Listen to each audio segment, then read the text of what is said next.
Hey up and welcome to another episode of the Rugby League Outsiders podcast. My name's Craig. And my name's Karl. And this week we've got 6 awesome news stories. You may also notice we've got a slightly different setup. So all our guests are virtual. So we're stepping into the kind of virtual world with a couple of telephone interviews. We're going to be chatting to our man in Scotland, Copeland, about what's happening up there and how the tournaments and everything has finished. And we're also going to dive deep into the home nation's Student Rugby League tournament that's just been played, plus a lot more, which I'm really excited about. Karl? Yeah, it's been a while since we've sort of been back in the studio and sort of had a chance to sort of go through stories. So there's been a lot happening in the world of rugby league, and it's great to finally sort of get back and have a chat about it, really. Yeah. Let's get into it. So we'll break it down into 6 tackles like we usually do. So tackle 1 then, as you've sort of just alluded to, is the Edinburgh Eagles have won the competition up in Scotland. Really great tournament that's taken place this year. Only 3 teams, but it sounds like it's been a sort of strong tournament. And we caught up with Lewis Copeland, who we spoke to earlier on in the year, and here's that clip. Hello. All right, Lewis, how you doing? How's it going? Yeah, not bad. Yourself? It just seems like 2 minutes since we spoke last time, doesn't it? It does. It's been a very quick few months. Yeah, crazy. Lewis, how you doing then? I've seen on social media this week that Edinburgh Eagles have won the Scottish League. Can you just give us a bit of insight into how the Scottish division's gone this year, please, mate? Yeah, so I think last time I was speaking to you, we were speaking a lot about Aberdeen, if I remember correctly, and unfortunately, just before the season start, Aberdeen had to pull out the league this year, so weren't involved. But Edinburgh Eagles, which we also spoke about, they were meant to be playing in a North East League in England, which for some reason or another got either cancelled as a league as a whole, or the Eagles had to pull out. But either way, the Eagles landed back in the Scottish Men's Premiership, which meant there was 3 teams like there was originally going to be, but Aberdeen Warriors became Edinburgh Eagles. So it was a 3-team league where there was each team played each other home and away. Yeah. And at the end of all that, Forth Valley Vikings actually came out on top on points difference. So themselves and Edinburgh Eagles both won 3 games, and they beat each other once in there. So Forth Valley had actually never beaten Edinburgh in their short club history.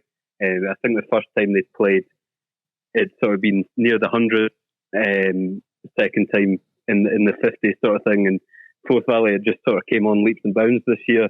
We've got a good setup there and a lot of boys coming from the same area, same union club sort of thing. Yeah. And Edinburgh, to be fair to them, were missing some players that day, and Forth Valley had already played the first game against Glasgow. This was Edinburgh's first game, so Forth Valley came out of the box and won that one. Edinburgh then beat them in round 5, which set up Forth Valley to play Glasgow again in round 6. I think they needed to win by 52 points and managed to just about do that and secure the league leader shield, which meant Edinburgh then went into a semi-final, and that was against Glasgow, who came third in the league, and Edinburgh got the job done there. I want to say 58-0 or somewhere around that, and on to the final, which was at Grangemouth, a neutral venue, a really good setup. It was by far the most sort of spectators we'd had all season long. We managed to produce match day programs, and we charged on the gate, which when it's so small, I know there's the thoughts about charging on the gates. I know your guys' thoughts about that. Yeah, there's been enough debate about that this year. But yeah, I think to sort of cover the cost of the neutral venue, and then we charged for the match day programs as well, and that money just went back into the league. So there was no complaints. Everyone was happy to pay their gate fee. Kids went free. It was £3 for adults. So that it's definitely cheaper than you get into an amateur union game up here. But yeah, Edinburgh Eagles came out victorious on the day, 48 points to 24. It was a really good game. It was that sort of 20 minutes from half time onwards that the Eagles sort of ran away with things, and then Forth Valley, as they've done all season, stayed strong and some good attacking play, managed to get a few more tries, but it wasn't to be. And after, in the preview video, I'd played the Edinburgh goal kicking for the year, said that if they wanted in with a chance, they need to get that right on the day. And Pete Burns, their halfback, didn't miss a kick on the day, so he'd been listening. Yeah, amazing. So what were some of the standout events throughout the season then that you can either remember or you heard about? Yeah, so this year was my first year properly even watching the amateur league in Scotland, and it was brilliant from the get-go, to be honest.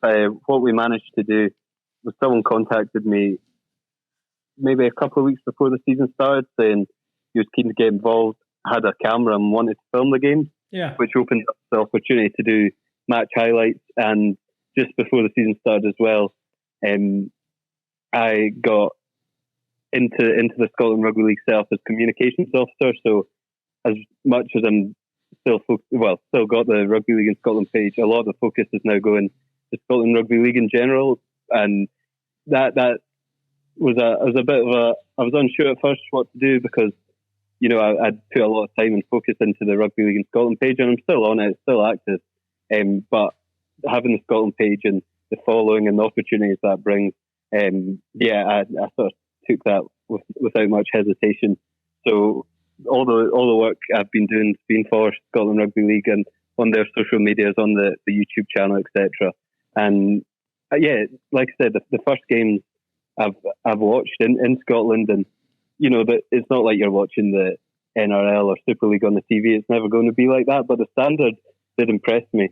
Like I said, Forth Valley were in those first two games that I watched, and they were really impressive. From, like I said, they've not been they've not been round very long, and what they managed to do in those first few games, they clearly had a good build up into the season, and knew that they were there to compete. And now Edinburgh were in the league; they weren't just there to sort of fall to the team that have won it, I think, 12 times now. So a couple of standout performers for them. One, a guy called Gregor Ramsey playing on the edge.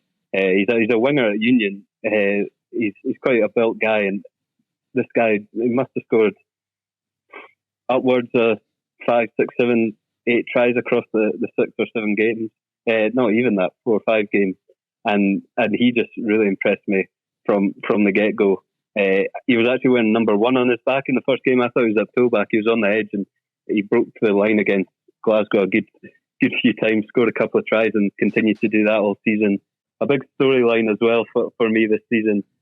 One of our Scotland students, Mikey Mayer, he played for Edinburgh for the last few years, and he moved to Forth Valley this year, and there's some good contests when he played against them. Unfortunately, injuring himself in the students game, he was unavailable in the final, but it was always fun to watch him go against his old teammates and have a laugh.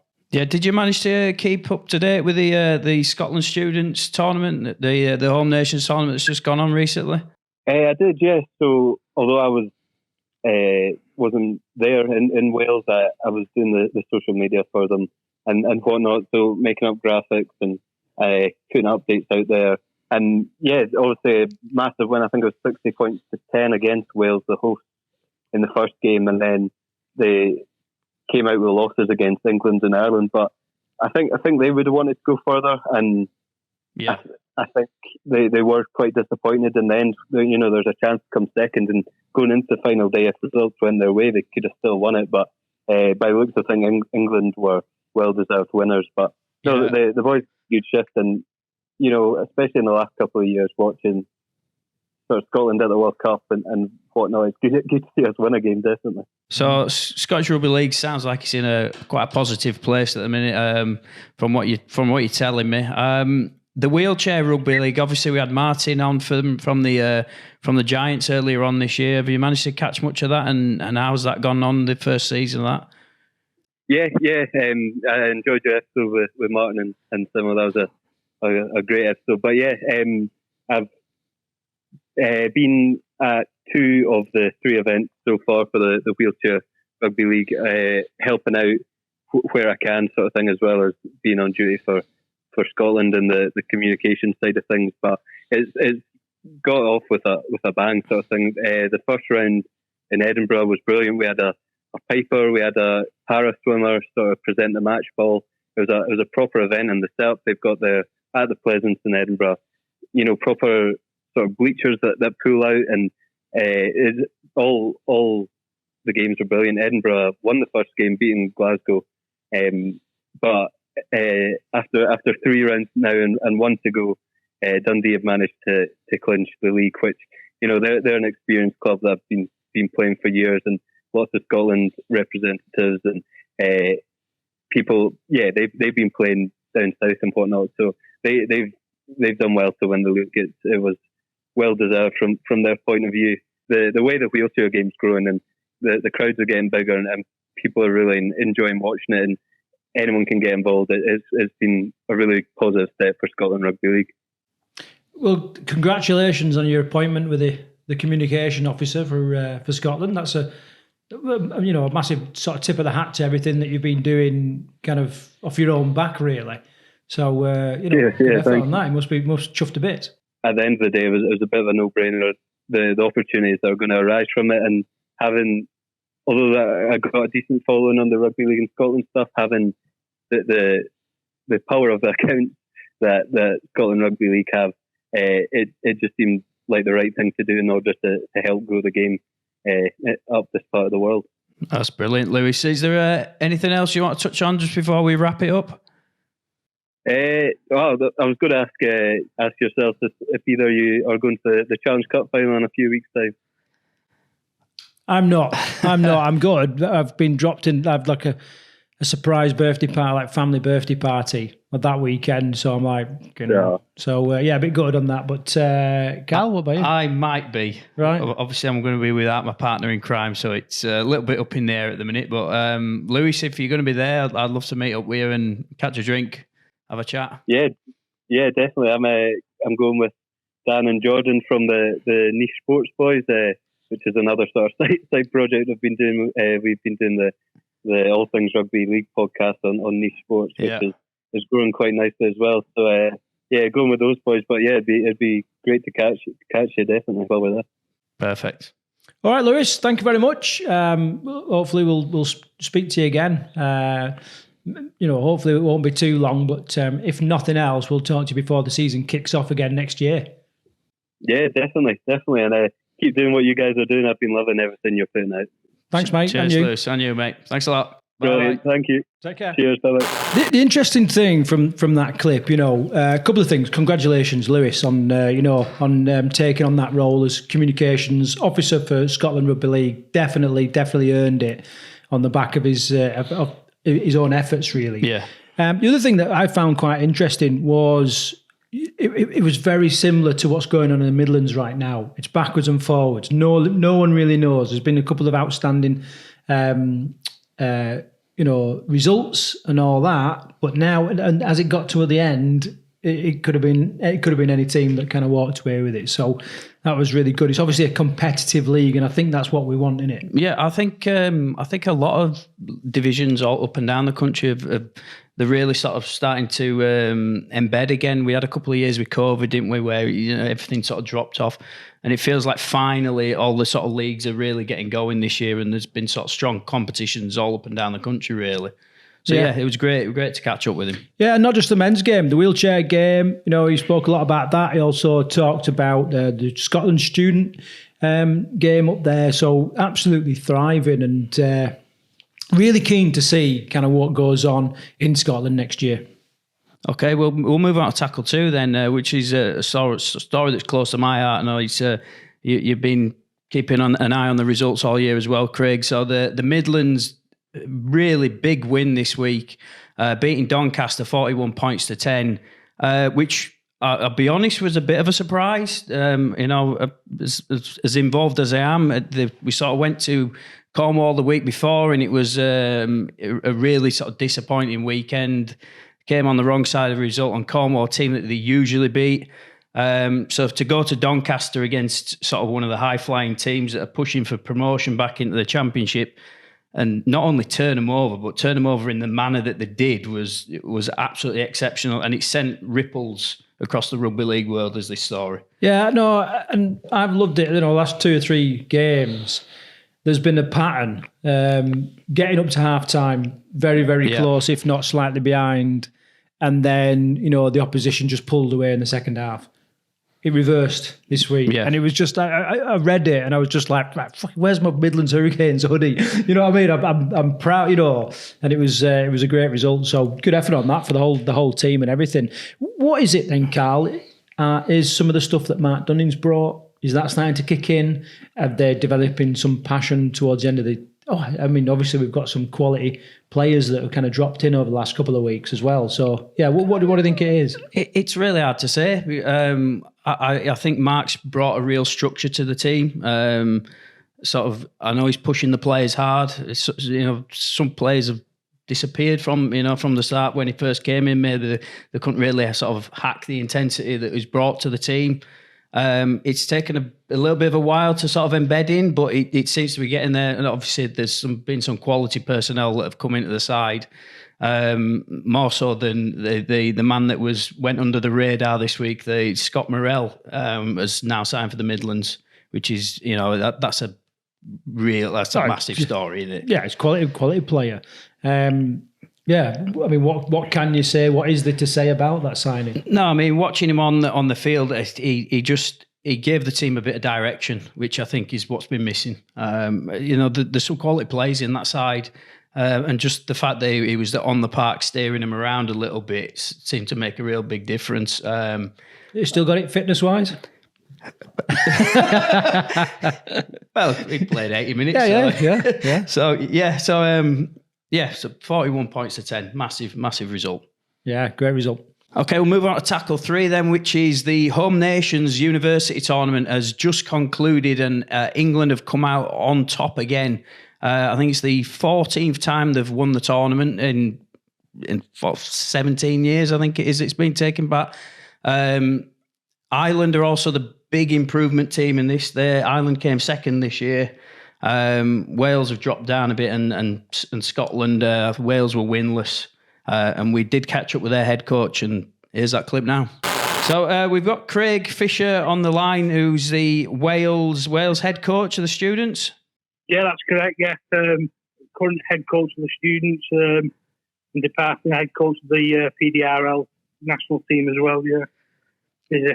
So, Craig, I've seen the results from the Home Nations. Wales, you didn't quite do as well as you have done in the past. Just give me a bit of insight how the tournament went, really, please, mate. Obviously, very, very disappointing from our point of view. I think there were some crumbs of comfort that came from it, but it was a strange one. I personally didn't know what to expect from it. Did a little bit of homework on certain teams. Ireland and Scotland we knew virtually nothing about. I knew that Ireland had a couple of lads that I knew of that were decent players, and I'd done quite a bit of homework on the English in the build-up to the tournament. I knew they were going to be tough, and they've been Four Nations champions, since 2012. Yeah. So 11 years now they've been wearing the crown, and I don't know. I went into it a little bit blind. I'm not trying to make any excuses, but we didn't have a long turnaround in terms of trying to recruit players for the trials. So we split the trials into two, a North and South Wales trials, and we had quite a good crop of players come from the north. And then when we travelled down to the south, it kind of coincided with the same time that England were playing Wales in the Six Nations Rugby Union Championship. So, and that was at the Millennium Stadium as well. So that tied in on the same day we were running trials. So only had 10 lads turn up to our South trials, which was bitterly disappointing. And we were kind of under the pump then to put a team together. So, we put a team together, and then we had a few lads drop out through injury who were notable injuries as well, notable players. So Alfie Velasco with a bicep tear, and then Finn Swift, who's a centre. He popped his shoulder out, and we have to kind of backfill those places. I thought we did with some quality players like Mason Phillips and Shane Lee, who's been in and around the League One circuit for a while. But some lads just, I don't know. It was a tough ask for them, and I thought we acquitted ourselves reasonably well for the first 20-25 minutes against the Scottish. And then there was a break in play for a good, 35-40 minutes where one of the relatives of one of our players had a bit of a health scare in the stands. So that kind of held up play for 40 minutes. And we were on the front foot at that point in the Scotland game, and it just kind of it swayed us a little bit, and not in a good way. And towards like the last 10 minutes of the first half and the remainder of the second half, kind of just gave up on it, which was not what I wanted or expected off the lads. So I was very, very disappointed with them, and that was brought up in review the day after. I wanted a response from them against the Irish, who were a big, tough, physical set. And we threw everything we could at the Irish, but we kind of came up short. It was just a few little errors led them back into the game, and they just punished us when they got into good ball. They never really earned the right to get into good ball positions from the work they were doing. It was more our mistakes that kind of carted them upfield. And we ended up with a lot of broken bodies off the back of that game. It was a real war of attrition. We lost Oscar Fisher, who was our best power forward in that game. He tore his rotator cuff 50 minutes in and carried on playing. And then, obviously, if we went into the England game, battered bodies all over the show. I mean, Mason Phillips was well, so he couldn't play. He had tonsillitis. Oscar Fisher couldn't play because of a torn rotator cuff. Rye Griff played 80 minutes with a torn groin. Dylan Morgan had a broken hand, played 80 minutes. Gabe Holt played 60 minutes with a broken thumb. Sounds like a Scott Simons Simons played 60 minutes with broken ribs. We were battered. Yeah. But there were some crumbs of comfort that came from that England game. But yeah, I was going to say, what sort of positives have you taken from it? I imagine that there are lads that have played for Wales for the first time they've put a national jersey on. It's got to be a decent experience for them. It's a great experience for any young lad who gets to put on the Wales jersey and represent the country. There were standards and expectations that I set from the get-go with this group, and kind of, I think personally for me, the standards dipped a little bit, especially on the pitch. I mean, the prep going into the Scotland game was absolutely, couldn't have gone any better. It was really, really good, and maybe we were a little bit overconfident going into that. So it's kind of like had me thinking now where we need to go in terms of our preparation going into 2024. So that's kind of started now. Our prep for 2024. I'm currently speaking with the WRL and with Lee Irvine, who's my team manager, who's been absolutely immense throughout the Four Nations, on a programme that's going to get us back to where we need to be. The good thing about it, I mean, as much as it was a disappointing experience for me personally, because those results weren't representative as me as a coach. I don't think I've got higher standards than that, and I expected more from the players than what they delivered. But there were some really, there were some real crumbs of comfort there. I mean, Oscar Fisher's an absolute standout player, and he's only 19. Scott Simon, first season playing rugby league, and he didn't look out of place. Shane Lee, just absolutely outstanding, and why he's not playing League One at the minute is an absolute mystery. He is, for me, the best scrum half in Wales at the minute. There are some real crumbs of comfort there, but it all starts with our prep for 2024, which has started now. And I want to make our trials and our camps and everything about what we're going to be doing in future as hard and as brutal as it can be, because we need to be hard and brutal on the pitch.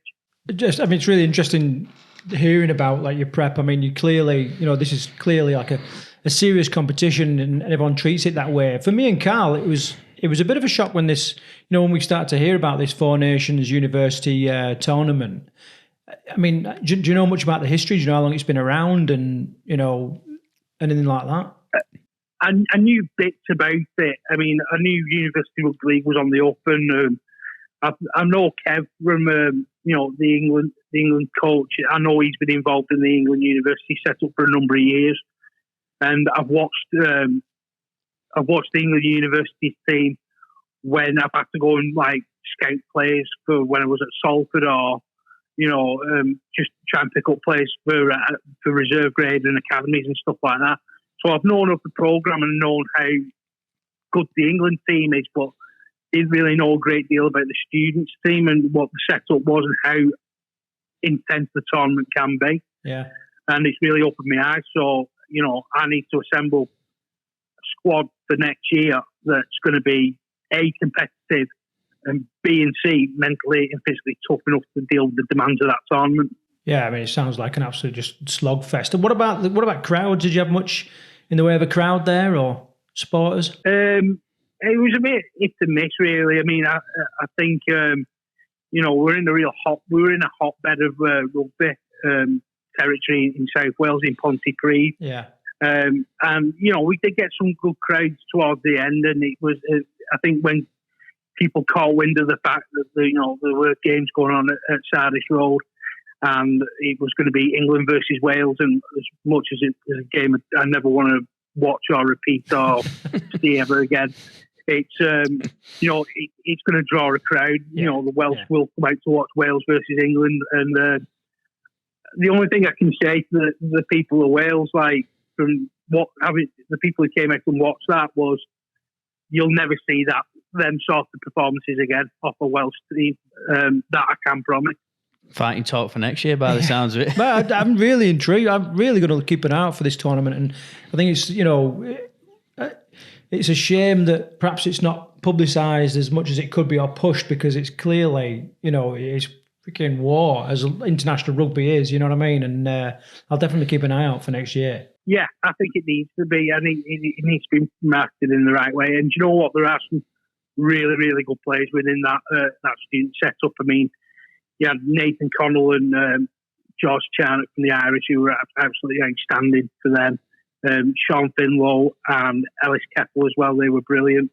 And that England team, I mean, from 1 to 20, they were just class all the way through. And they were coached in the right way. Kevin's a great bloke, and he understands it all. And as much as I was bitterly disappointed with what happened against the English especially, he came over to me and just went, take some comfort from what you did, because it was a brave performance. And I just kind of turned around to him and said, listen, at the end of the day, it's one of them things. We're going to learn from it. We're going to build off it. And England are the benchmark. And, I want my team to meet that standard. So, it's going to be a lot of hard work, but equally, I know what we need to do in order to put that right.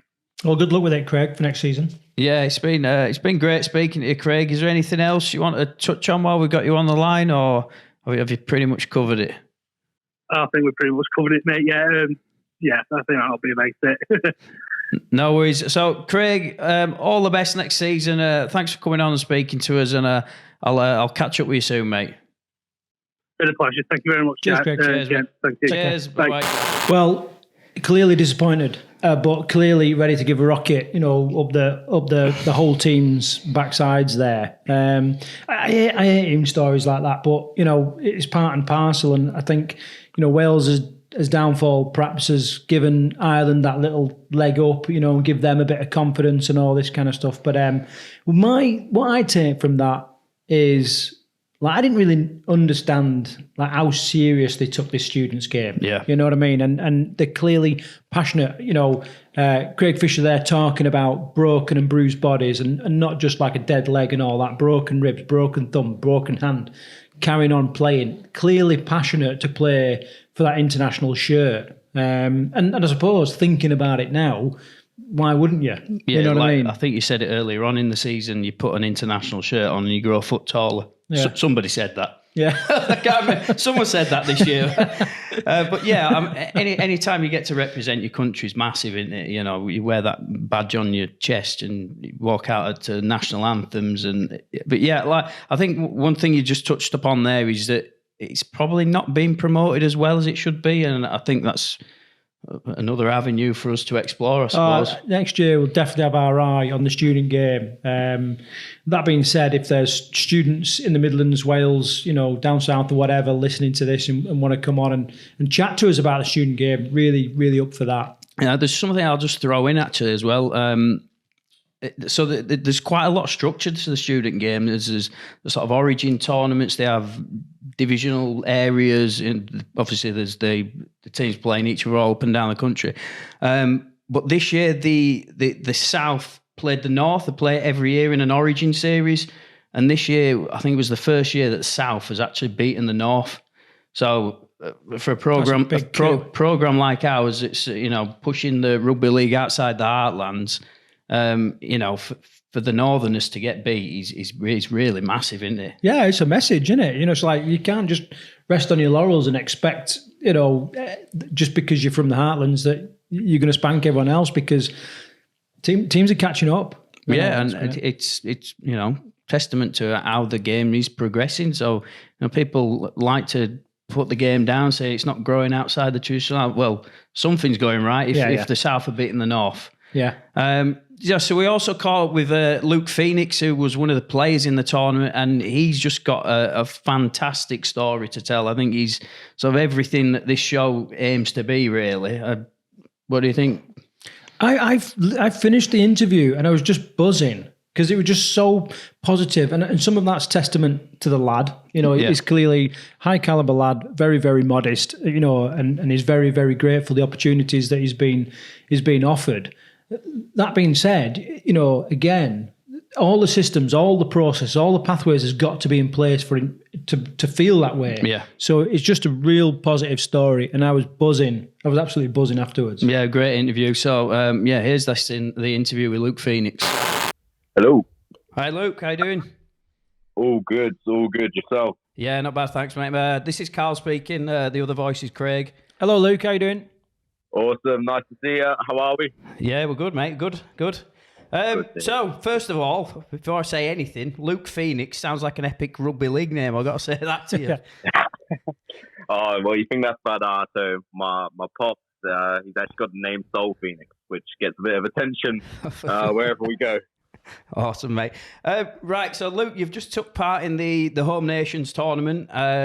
From speaking to you a little bit, just give me a bit of background, because you're not predominantly a rugby league player, are you? So I only just started playing this year. Yeah. So I'm a baby to the game. I've only really just transferred across around October last year, and since then it's all gone really, really well for me. I mean, it's been a great pathway and a great system, and I'm fortunate enough to have brilliant people around me as well who have got me up to speed really quickly with the game.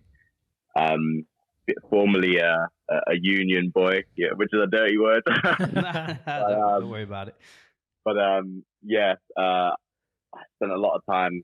I spent my whole life playing that game. But the opportunity came up. It was a bucket list item, and I just grabbed it with both hands and ran. The system itself has just been amazing, and to top it off, we had the Four Nations recently, which we performed brilliantly in. So, Luke, just tell me a little bit about your upbringing, then your sort of pathway through rugby union and sort of and through university, and how you actually ended up playing rugby league. Yeah, of course. So I basically went through the age groups as a Leicester Tiger, and went through the Tigers Academy. That's where I got my rugby roots from. It's quite common with a lot of Norfolk boys. Similar names are that of Freddie Stewart, Jack Van Porthley, and people like that who've gone on to do very, very well. So came up through the system with them all the way through academy.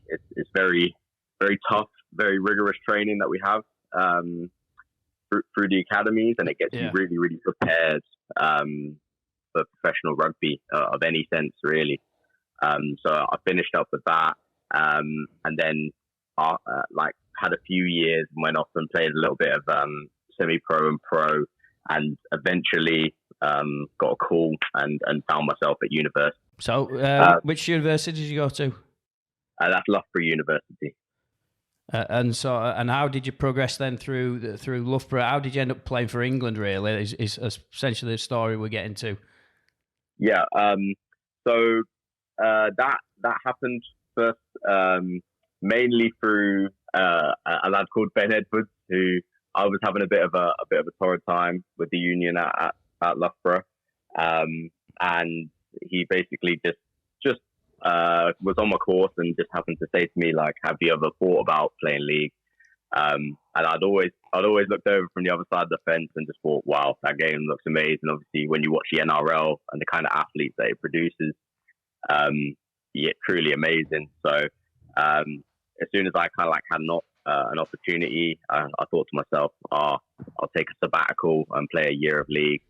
And like I said before, the systems at the university were amazing. Played a bit of twos, worked my way up to ones, and then from there the regional systems.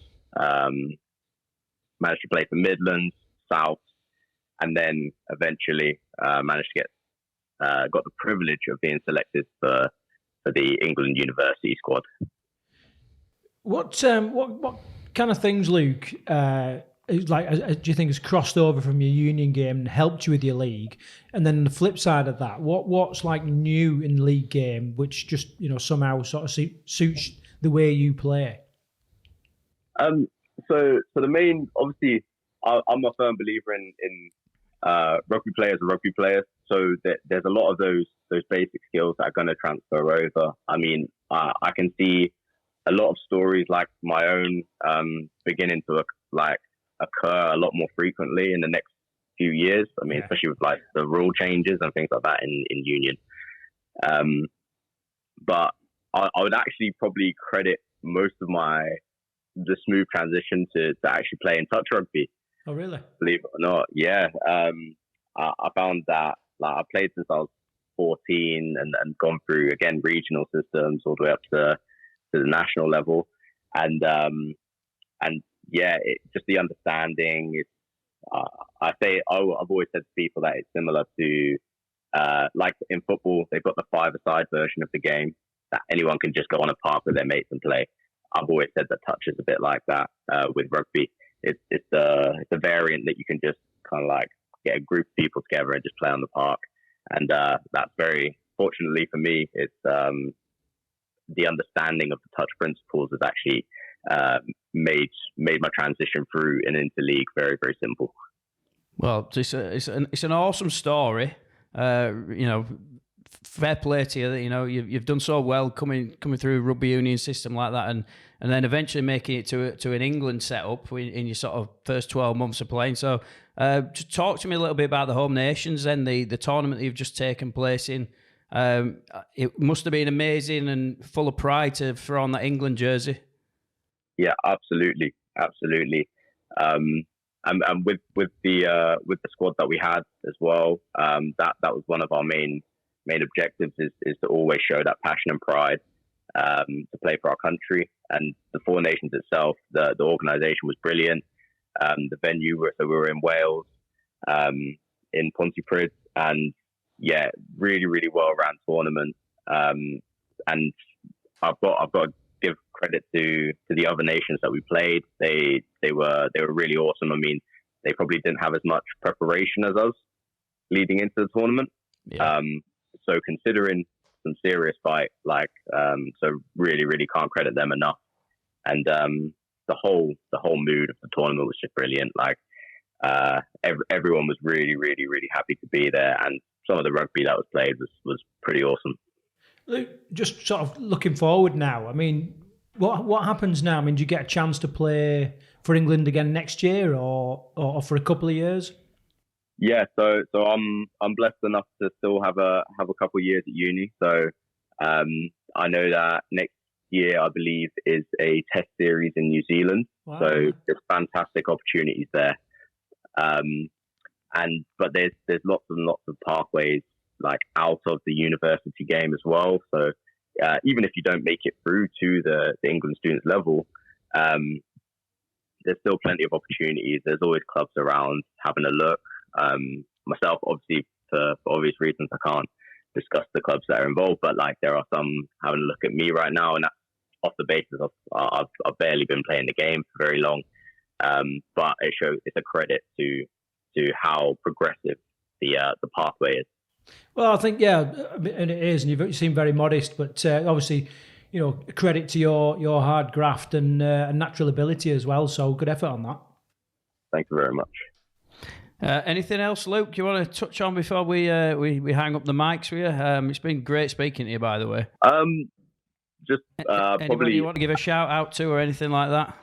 More just a thank you. I mean, particularly to the environment that I've been in so far. I mean, my transition from union, I've been blessed enough to be in some pretty good systems, but since switching to league, the coaches that I've had and the mentorship that I've had has been some of the best I've had, like in my whole time of playing the game, including union, just playing rugby. So I just want to say a massive thank you to Loughborough, all the boys, and especially Mark Sloan.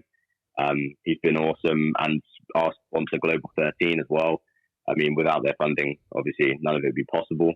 And then secondly, everyone involved in the England universities, the coaches, support staff, and of course the boys. Really, really awesome. Cheers, Luke. I mean, you've made me absolutely buzz for the sport. Sometimes we just tend to concentrate on the negatives, and yours just been one positive chat right from the start. So, yeah, thanks for that. Yeah, I think you're sort of everything that this podcast aims to be honest with you. And, you've promoted the game absolutely fantastically. I wish you all the best in the future. By the sounds of it, you've got a very bright future ahead of you. And we'll be looking out to follow your story as you go along. Thank you very much, fellas, and good luck with the podcast too. I mean, I have watched a couple episodes myself, and it's certainly going to be one I'm going to be keeping up with.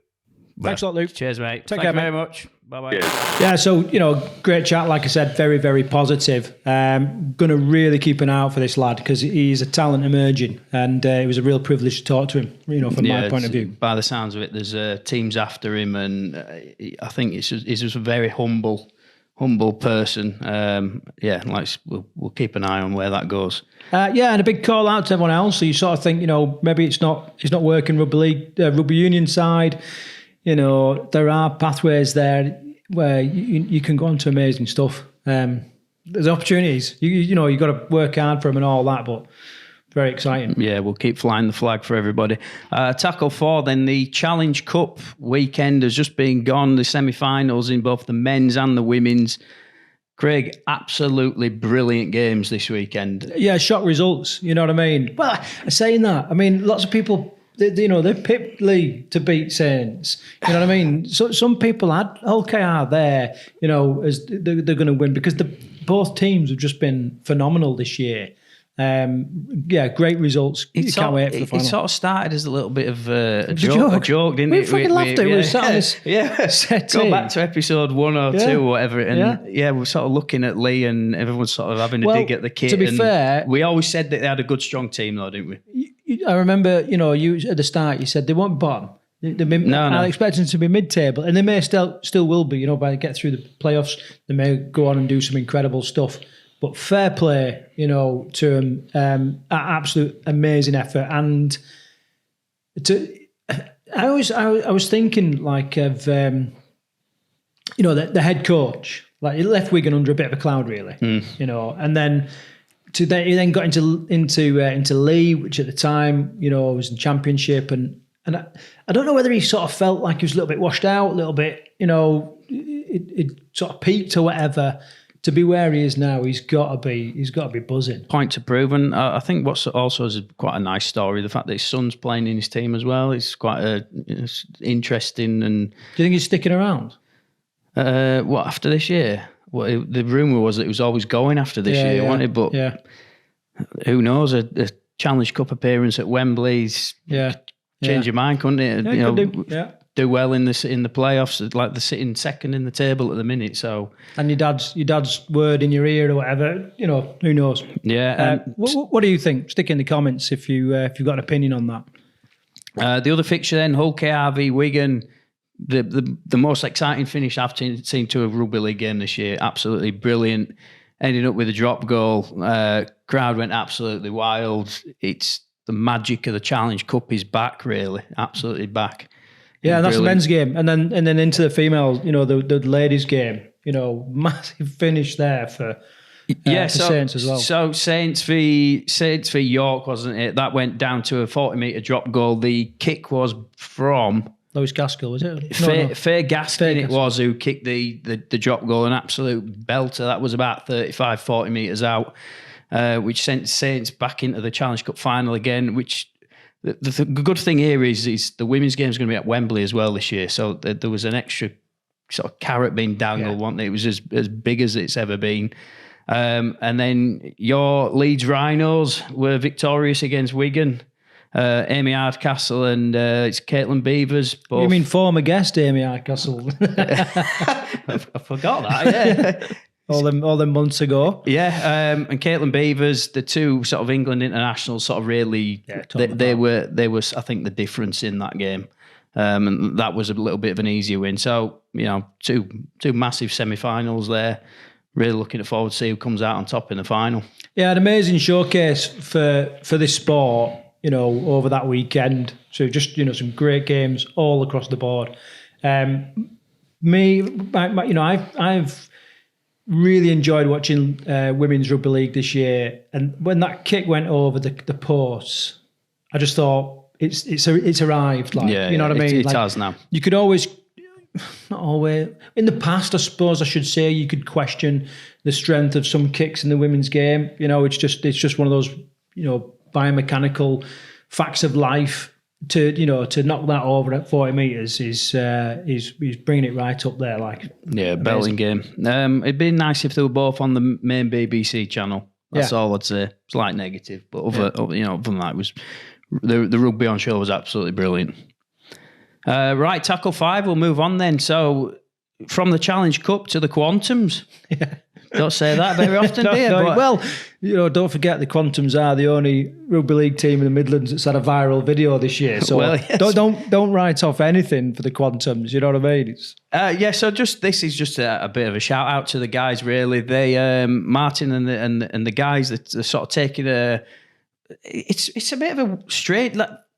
They've gone from it's the first season playing rugby league.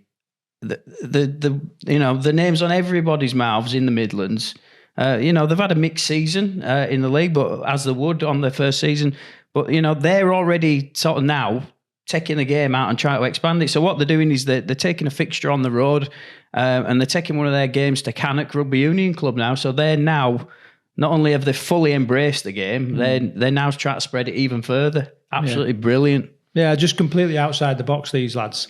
If you haven't listened to the episode that we did with them, go back and listen to it. It's an absolute belter. Just an absolute pair of lads that don't take things too seriously, but get shit done. They get stuff done. Yeah, absolutely. Is what I would say.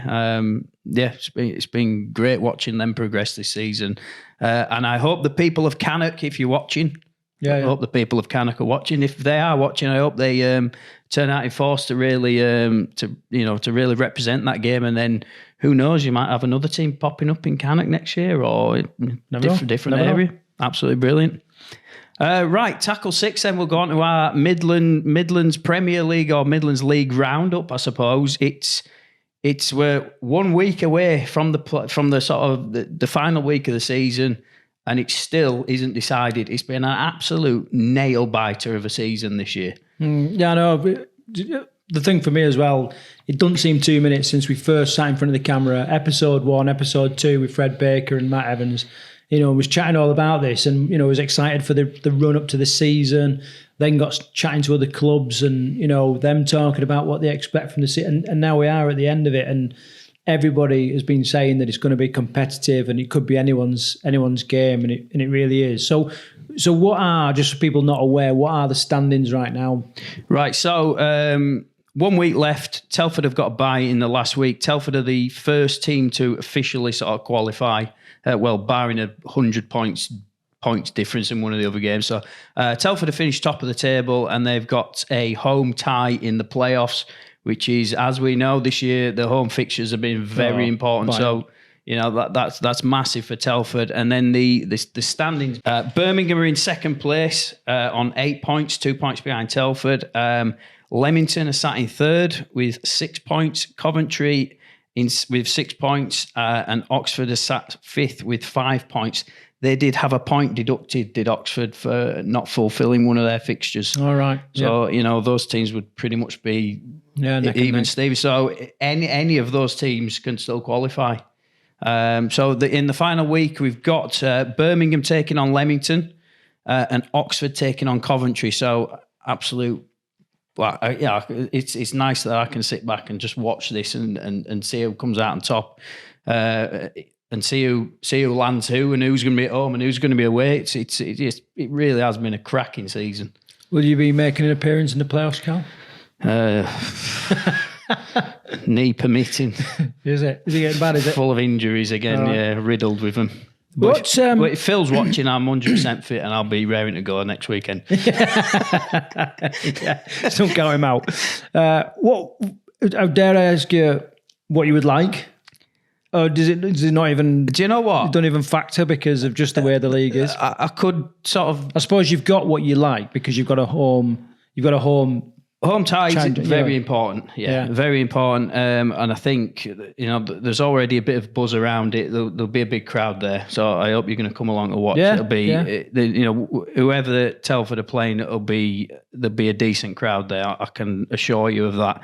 I could pick a reason for not wanting to play every one of them teams. Coventry have been solid all season. Oxford, probably the most difficult game I've played this year.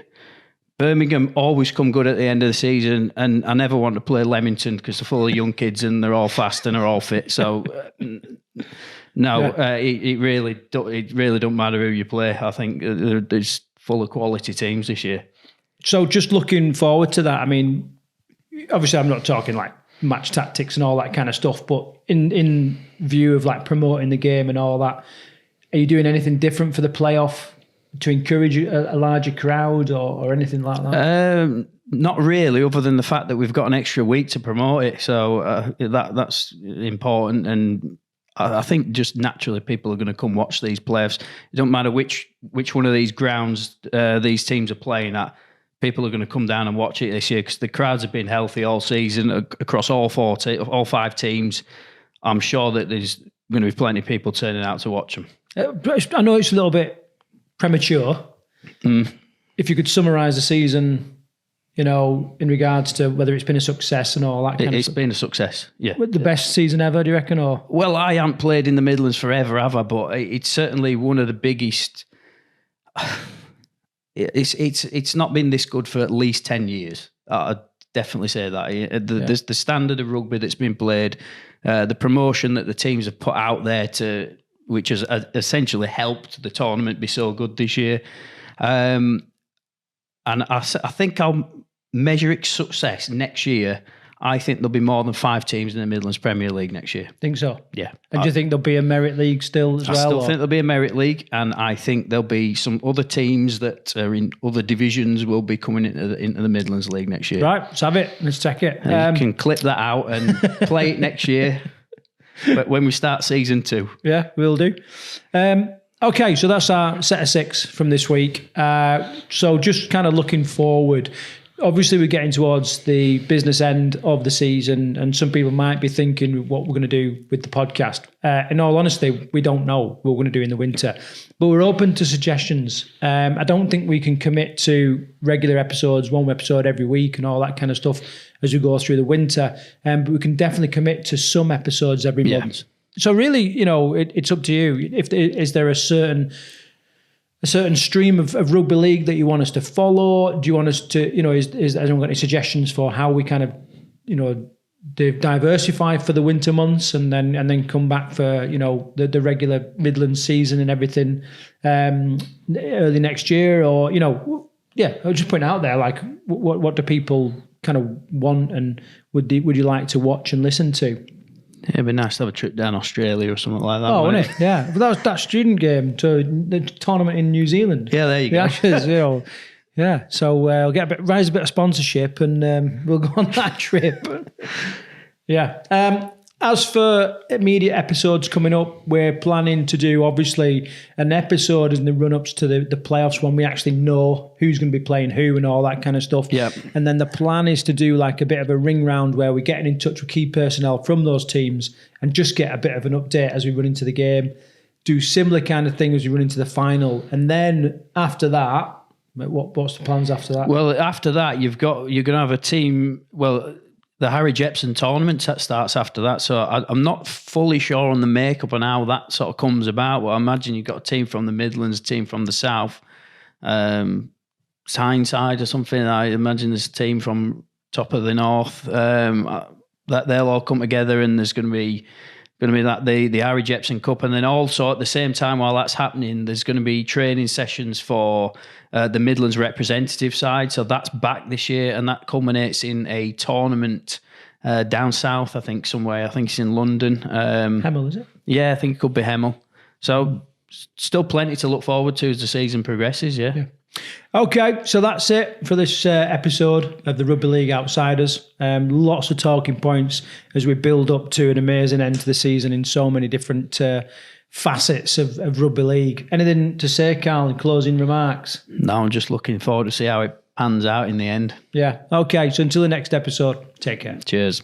That's the final whistle for this week's episode of the Rugby League Outsiders. We hope you've enjoyed it. Don't forget to follow us on social media and share this podcast with your friends. And as always, if you have a story to tell, a club to plug, or a player that deserves recognition, we want to hear from you. So until next time on the Rugby League Outsiders, take care.